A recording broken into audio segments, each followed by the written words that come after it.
नमस्कार दोस्तों, आज हम बताने जा रहे हैं कि सीएससी क्या है और सीएससी में सैलरी क्यों नहीं दिया जाता है। तो इस वीडियो को पूरा लास्ट तक देखिएगा, बिल्कुल भी स्किप मत करिएगा। तो चलिए शुरू करते हैं। अपने वीएलई भाइयों से और सीएससी के जो जैसा दिनेश त्यागी सर ने बोला जो आंदोलन है उससे जुड़े सभी लोगों से मिलने के उद्देश्य से आया था।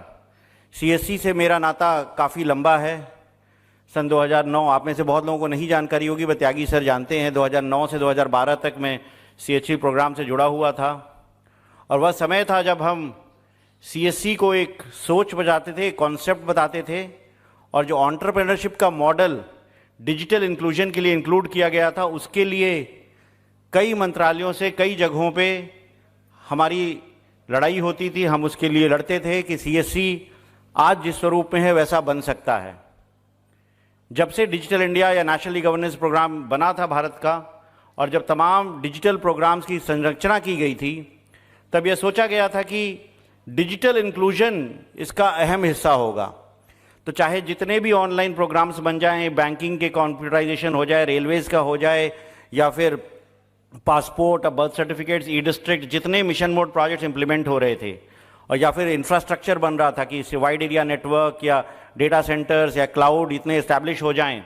बट उसके साथ सबसे महत्वपूर्ण था कि जो भारत के गाँवों में, सुदूर इलाकों में लोग रहते हैं, उनको इन डिजिटल सुविधाओं को कैसे मिल दिया जाए। तो उसके लिए कॉमन सर्विस सेंटर्स की संरचना की गई थी कि वो सेंटर्स हों जहां लोग असिस्टेड एक्सेस में जाके सर्विस को ले पाएं।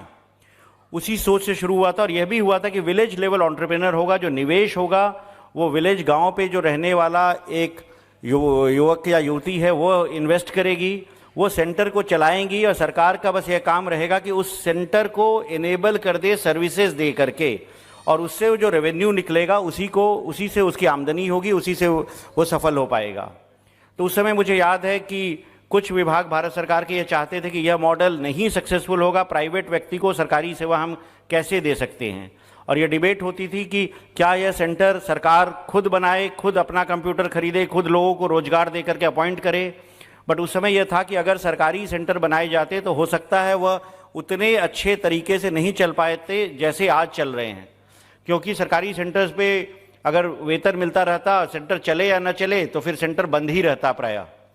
तो यह आप लोगों की शक्ति का प्रतीक है कि आज सेंटर्स भली भांति चल रहे हैं, और पिछले 5-6 वर्षों में जो बढ़ोतरी हुई है सीएससी की, और जो 4 लाख से ज़्यादा सेंटर्स हो गए हैं, ये डिजिटल इंडिया के सपने को साकार करने का सबसे अहम कदम है।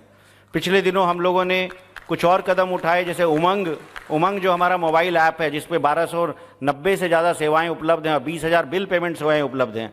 उमंग सर्विसेज को भी हमने एक एमओयू करके सीएससी को उपलब्ध कराया है कि उमंग पे जितनी सेवाएं उपलब्ध हैं वो हर कॉमन सर्विस सेंटर पे उपलब्ध होंगी बगैर किसी शुल्क के। भारत सरकार की तरफ से कोई शुल्क उसमें नहीं लिया जाएगा।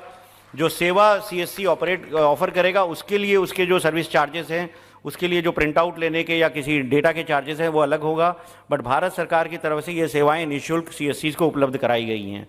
इसी की तरह से भारत सरकार की तरफ से मैं कह सकता हूं कि डिजिटल इंडिया कॉर्पोरेशन या नेशनल ई गवर्नेंस डिवीजन जितनी सर्विसेज ऑफर कर रहा है, चाहे वो हेल्थ के संबंध में Ayushman Bharat digital health mission की होंगी, या एनडीआर जो एजुकेशन की होंगी, या आने वाले समय में एग्रीकल्चर की सर्विसेज होंगी, लॉजिस्टिक्स की सर्विसेज होंगी, यह सब सीएससी के माध्यम से ऑफर की जाएंगी, और सीएससी ही इन सभी योजनाओं को सफल बनाएगा।